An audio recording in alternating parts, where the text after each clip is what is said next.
Firstly నాకు తెలుసు మీలో చాలా మంది సినిమా ఆల్రెడీ చూసేసి ఉంటారు. ఇంత టైం తీసుకోవడానికి రీజన్ ఏంటంటే ఈ సినిమా నాకు ఫస్ట్ టైం చూసినప్పుడు సరిపోలేదు, ఇంకా కావాలనిపించింది, ఇంకోసారి చూస్తే గానీ సరిపోదేమో అనిపించింది. సో నిన్ననే సెకండ్ టైం చూసి వచ్చా.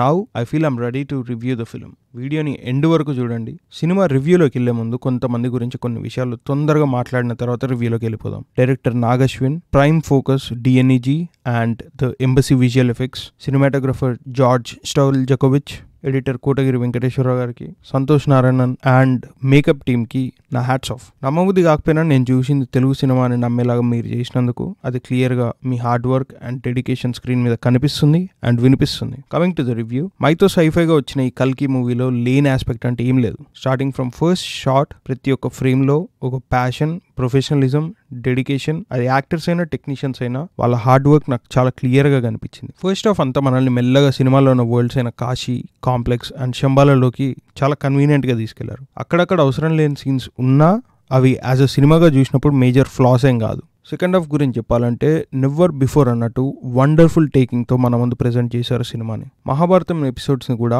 ఏదో తీసామన్నట్టు కాకుండా చాలా కేర్ఫుల్గా హ్యాండిల్ చేసినట్టు అనిపించింది. నాకు నచ్చిన ఇంకో విషయం ప్యారలల్ స్క్రీన్ ప్లే. కొన్ని సీన్స్ చూస్తున్నప్పుడు మనకు ఆ సీన్స్ డైలాగ్స్తో గుర్తు చేసి వదిలేకుండా దాన్ని విజువల్స్ లాగా చూపించడం వల్ల ఇంకా ఎక్కువ కనెక్ట్ అయ్యాను. ఎన్నో ఏళ్ల చరిత్ర కలిగిన తెలుగు సినిమాలో ఎన్నో కొత్త సినిమాలు చూసాం.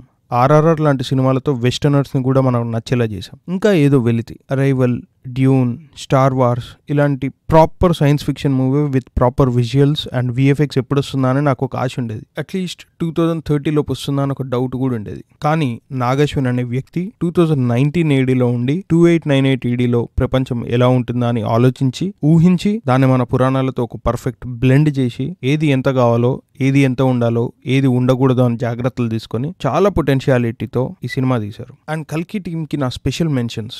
ఎందుకంటే మహాభారతం ఎపిసోడ్స్ అయినా, యాక్షన్ ఎపిసోడ్స్ అయినా లేని ఒక ప్రపంచాన్ని చూపించడం అత్యంత కష్టమైన పని. ఎందుకంటే మన పురాణమైన మహాభారతం గురించి ప్రతి ఒక్కరి మైండ్లో ఒక విజువల్ ఎక్స్పెక్టేషన్ ఉంటుంది. దాన్ని రీచ్ అవ్వడంలో సక్సెస్ అయ్యారు కల్కి టీమ్. యాక్షన్ ఎపిసోడ్స్ వల్ల ఈ సినిమాతో టాలీవుడ్ సినిమా హాలీవుడ్ లెవెల్కి రీచ్ అయిందని మనం కాలర్ ఎగరేసుకోవచ్చు. ఇంక స్టోరీ దగ్గర నుంచి మొదలు పెడితే screen play, dialogues, visuals, world creation, you name it we have it అన్నట్టు ప్రతి ఒక్క ఆస్పెక్ట్లో ఎక్సెల్ అయ్యారు. దానికి వైజయంతి మూవీస్ వాళ్ళు తీసుకున్న రెస్పాన్సిబిలిటీ, కేర్ ఈ మూవీలో కళ్ళకు గట్టినట్టుగా అనిపించింది. Coming to darling, dinosaur, rebel star Prabhas. Larger than life character అంటే ప్రభాసే గుర్తొచ్చేలాగా ప్రతి సినిమాలో తనకంటూ ఒక బెంచ్ మార్క్ సెట్ చేసుకుంటూ వెళ్ళిపోతున్నాడు మన ప్రభాస్. ఈ సినిమా గురించి ఎస్పెషల్గా మనం చూస్తే కామెడీ టైమింగ్ అయినా, యాక్షన్ ఎపిసోడ్స్ అయినా, క్లైమాక్స్లో ఉన్న సర్ప్రైజ్ ఎలిమెంట్ అయినా, స్క్రీన్ ప్రెజెన్స్ అయినా ప్రతి ఒక్క ఆస్పెక్ట్లో డార్లింగ్ చింపేసిందని చెప్పొచ్చు. మిగతా యాక్టర్స్ విషయానికి వస్తే కమల్ హాసన్ అండ్ అమితాబ్ వాళ్ళ గురించి కొత్తగా చెప్పడానికి ఏం లేదు. ఎందుకంటే వాళ్ళు చేసిన రోల్సే వాళ్ళు ఏంటో అనేది మాట్లాడతాయి. కాకపోతే నాకు నచ్చిన విషయం పర్సనల్గా అమితాబ్ బచ్చన్ గారికి ఏదో గెస్ట్ రోల్ ఇచ్చి కనిపించకుండా పంపించేయడం కాకుండా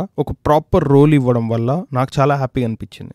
వేరే రోల్స్ చేసిన ఆల్మోస్ట్ అందరూ వాళ్ళ బెస్ట్ ఇచ్చారు. Coming to the main aspect, ఈ మూవీలో చాలా మంది ల్యాగ్ ఉంది అంటున్నారు. నా వరకు ల్యాగ్ ఏం లేదు. ఎందుకని రీజన్ కూడా చెప్తా. ఇలాంటి సైఫై మూవీస్ కి ఆ వరల్డ్ లోకి మనల్ని తీసుకెళ్ళకపోతే మనం ఆ రోల్స్ తో ఎంపథైజ్ అవ్వలేం. అంటే వాళ్ళు బాధపడితే మనం బాధపడడం, వాళ్ళు ఎమోషనల్ గా ఉంటే మనం ఎమోషనల్ అవ్వడం, ఇలాంటివి. సో ఆ వరల్డ్ లోకి తీసుకెళ్లడానికి టైం తీసుకోవడం వల్లనే సెకండ్ హాఫ్ ని అందరూ ఎంజాయ్ చేయగలుగుతున్నారు అని నా పర్సనల్ ఫీలింగ్. నాకు కొంచెం ఇంప్రూవ్ చేయొచ్చు అనిపించిన ఆస్పెక్ట్ ఓన్లీ BGM. చాలా దగ్గరలో బాగున్నా కొన్ని సీన్స్ లో చాలా సైలెంట్ అయిపోయినట్టు అనిపిస్తుంది, చాలా ఫ్లాట్ గా ఉన్నట్టు అనిపిస్తుంది. అండ్ అలానే డైలాగ్స్ లో కూడా there is a lot of scope for improvement. Overall గా కల్కికి నేను ఇచ్చే రేటింగ్ 3.75 out of 5. ఇంకా మూవీని చూడడం వాళ్ళు ఉంటే ఖచ్చితంగా వెళ్ళి చూసేయండి. పిల్లల్ని కూడా తీసుకెళ్లొచ్చు.